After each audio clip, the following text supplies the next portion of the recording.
Votre mot de la fin? Le mot de la fin par rapport à cette crise, je voudrais vraiment, une fois encore, demander à nos chers consommateurs de procéder à l'économie d'eau.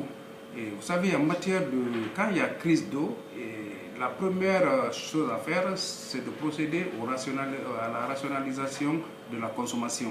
Une fois que la consommation est rationalisée, ça permet à tout le monde d'avoir le minimum. Les zones qui ont été affectées pourront elles aussi profiter des économies créées dans les zones où il y a l'abondance.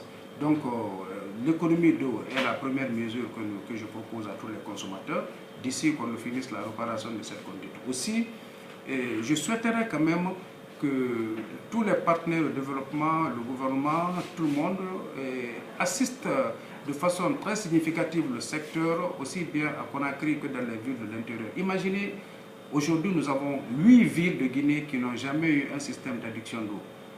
Heureusement, grâce à la politique du chef de l'État, de Prosper Alpha Condé, 5 sur les villes vont être couvertes très rapidement et il restera à mobiliser les ressources financières nécessaires pour les 3 dernières villes restantes.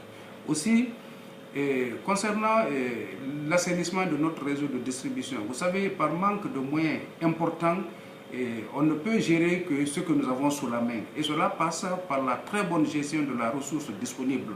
Le taux de fraude, le taux de fuite sur la ville de Conakry est extrêmement important à cause justement de la vétusté de notre réseau de distribution. Tout cela nécessite la mobilisation de fonds massifs pour pouvoir faire face à ça et récupérer déjà toute cette eau qui est perdue dans la nature, souvent parce que le réseau est vétusté. Je vous apprends aujourd'hui que nous gérons des conduites, nous gérons des réseaux qui datent de 1903. Comment voulez-vous comprendre que nous ayons les meilleurs rendements à l'image de la plupart des sociétés d'eau d'Afrique? Donc j'interpelle vraiment tout un chacun à nous assister pour que vraiment de très bonnes dispositions soient envisagées pour nous permettre de faire face à tout ça et améliorer ainsi nos indicateurs de gestion. Parce que je rappelle une fois encore que tout le fonctionnement de la SEG est assuré sur fonds propres. Merci.